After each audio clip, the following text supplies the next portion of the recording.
नमस्कार, आप देख रहे हैं एसपीटी न्यूज। पेश है 30 मार्च रविवार दोपहर 3:15 बजे राजस्थान की बड़ी खबरें। भीलवाड़ा में चोरों ने 45 किलो चांदी, 150 ग्राम सोने के गहनों समेत 60 लाख रुपए का माल चुरा लिया। शनिवार तड़के 3 बजे वैन में 3 बदमाश आनंद ज्वेलर्स की दुकान के बाहर आए। बदमाशों ने आसपास रैकी की और फिर गैस कटर से ज्वेलरी शॉप का शटर काटा। शटर काटने के बाद एक बदमाश अंदर घुसा और 45 किलो चांदी समेत कीमती गहने बाहर मौजूद साथियों को देता रहा। इस दौरान पड़ोसी की नींद खुल गई। आवाज होने पर बदमाश माल समेटकर मौके से फरार हो गए। घटना करेड़ा इलाके में शनि मंदिर के पास की है। चोरी की पूरी वारदात दुकान के बाहर लगे सीसीटीवी कैमरे में कैद हो गई। पुलिस ने सीसीटीवी फुटेज के कब्जे में लेकर आरोपियों की तलाश शुरू कर दी है। थाना प्रभारी पूरन मीना ने बताया, करेड़ा इलाके के बाजार में शनि मंदिर के पास मुकेश नाका की आनंद ज्वेलर्स नाम से दुकान है। उन्होंने दुकान में चोरी की सूचना दी। मौके पर जाकर दुकान का मुआयना किया। टीम को मौके पर बुलाकर सबूत जुटाए गए। बदमाशों को शटर को इतना ही काटा कि एक व्यक्ति आसानी से घुस जाए। राजस्थान में कृषि मंत्री डॉक्टर किरोड़ी लाल मीणा एक बार फिर एक्टिव मोड में नजर आए। उन्होंने कहा, बड़ी तेज गति से मेरे कार्यक्रम शुरू हो गए हैं जो बीकानेर से चालू हुआ था। मुझे कृषि और ग्रामीण विकास विभाग की जिम्मेदारी दे रखी है।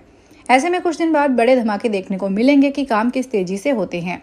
जितनी भी गड़बड़ी और लापरवाही की है उनके खिलाफ कार्रवाई होगी। शनिवार दोपहर दौसा कलेक्ट्रेट में सरकार से मनमुटाव के सवाल पर डॉक्टर किरोड़ी ने कहा कि लोकसभा चुनाव के दौरान मैंने घोषणा की थी कि चुनाव हार जाएंगे तो मंत्री पद से इस्तीफा दे दूंगा। मनमुटाव की कोई बात नहीं थी, मैंने इस्तीफा भी दे दिया था। अब मुझे केंद्रीय नेतृत्व ने कहा है कि काम करिए, आगे कोई नया रास्ता निकालेंगे। जीन माता का चैत्र नवरात्र लखी मेला 3 मार्च से 7 अप्रैल तक चलेगा। इस आयोजन में 10 लाख भक्तों के आने की संभावना है। जीन माता को कोलकाता, मुंबई से लाई गई चुनरी उड़ाई जाएगी और गर्भगृह को फूलों से सजाया जाएगा। माता को चांदी की विशेष पोशाक पहनाई जाएगी। मेले में पशु बलि, शराब और डीजे पर प्रतिबंध है। ट्रैफिक व्यवस्था में बदलाव कर जाम से बचने के उपाय किए गए हैं। पहली बार 100 AI तकनीक के कैमरे और 300 सीसीटीवी कैमरे सुरक्षा के लिए लगाए गए हैं। 800 पुलिसकर्मी तैनात होंगे, जिनमें से 100 सिविल ड्रम में रहेंगे।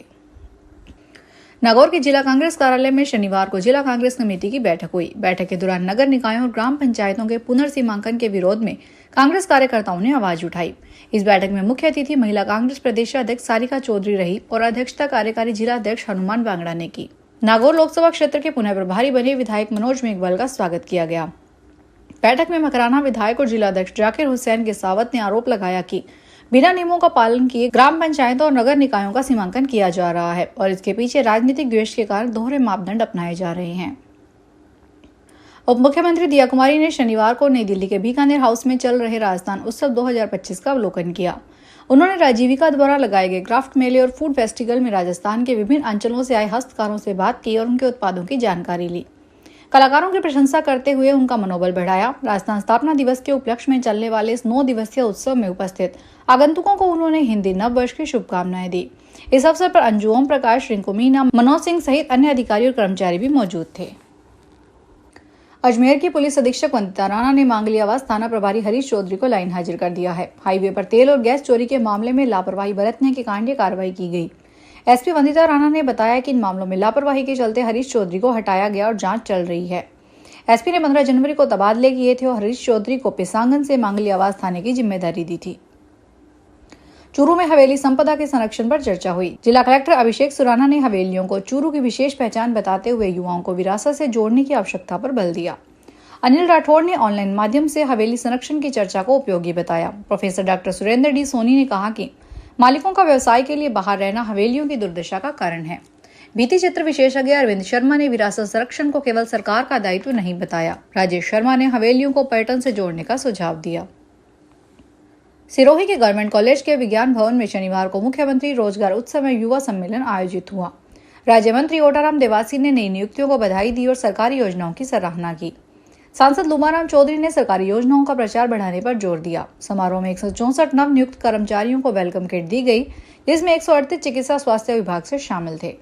कार्यक्रम में चिकित्सा विभाग के कई पुरस्कारों का भी वितरण किया गया। प्रधानमंत्री सुरक्षित मातृत्व अभियान में योगदान के लिए डॉक्टरों और स्वास्थ्य केंद्रों को सम्मानित किया गया।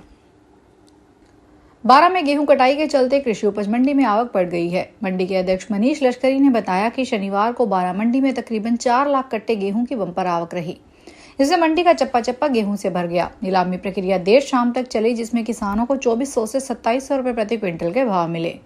इस दिन 45 करोड़ रुपए का बड़ा कारोबार हुआ। बम्पर आवक के कारण मंडी में माल उठाव की समस्या खड़ी हुई, जिसे देखते हुए सोमवार को मंडी बंद करने का निर्णय लिया गया। वहीं मंडी में जगह की कमी के चलते विस्तार की जरूरत महसूस हो रही है। व्यापारी विमल बंसल ने बताया कि इस समस्या को लेकर जनप्रतिनिधियों और अधिकारियों को पहले ही सूचित किया जा चुका है। विस्तार से किसानों और व्यापारियों को राहत मिलेगी। राजस्थान के एसएमएस मेडिकल कॉलेज के एनेस्थीसिया विभाग के senior professor doctor Rajesh Sharma सेवानिवृत्त हुए। इस अवसर पर कॉलेज में एक विदाई समारोह आयोजित किया गया, जिसमें डॉक्टर शर्मा को फैकल्टी मेंबर्स और कर्मचारियों ने बधाई दी। डॉक्टर शर्मा ने अपने कार्यकाल के अनुभवों को साझा किया। उन्होंने एसएमएस मेडिकल कॉलेज में अतिरिक्त प्रिंसिपल और एसएमएस हॉस्पिटल में अधीक्षक पद भी संभाले हैं। समारोह में एसएमएस प्रिंसिपल डॉक्टर दीपक महेश्वरी ने डॉक्टर शर्मा के कार्यकाल की प्रशंसा की और उनके स्वस्थ जीवन की कामना की। चूरू के जिला कलेक्टर अभिषेक सुराना को बच्चों के सर्वांगीण विकास और डिजिटल लर्निंग के लिए स्कॉच अवार्ड 2025 से सम्मानित किया गया है। जिला अधिकारी के नेतृत्व में जिले में महिला एवं बाल विकास विभाग के तहत 340 मॉडल आंगनबाड़ी केंद्र विकसित किए गए हैं। इन केंद्रों में बाल अनुकूल चित्रकारी, खिलौने, फर्नीचर और ऑडियो वीडियो सामग्री उपलब्ध कराई गई है। आंगनबाड़ी कार्यकर्ताओं को विशेष प्रशिक्षण देकर उनकी कार्य क्षमता बढ़ाई गई है। बाड़मेर रिफाइनरी में लेपर्ड का आतंक जारी है। 5वें दिन भी तेंदुए ने एक मजदूर पर हमला कर उसे घायल कर दिया। वन विभाग और प्रशासन की टीमें लगातार रेस्क्यू कर रही है, लेकिन तेंदुआ अभी तक पकड़ा नहीं जा सका है। कई स्थानों पर पिंजरे लगाए गए हैं, साथ ही सीसीटीवी से निगरानी भी की जा रही है। मंगलवार को रिफाइनरी में तेंदुए के अचानक नजर आने से हड़कंप मच गया था और 2 युवक घायल हो गए थे। रिफाइनरी के बड़े क्षेत्र में तेंदुआ दिन में छिप जाता है और रात में घूमते हुए कैमरों में दिख रहा है। फिलहाल खास खबरों में इतना ही। ताजा खबरों की जानकारी के लिए देखते रहिए एसपीटी न्यूज। धन्यवाद। अगर आप भी अपने आसपास की छोटी बड़ी और महत्वपूर्ण खबरों से अपडेट रहना चाहते हैं तो सब्सक्राइब कीजिए हमारे चैनल एसपीटी न्यूज को और प्रेस कीजिए बेल आइकन पर।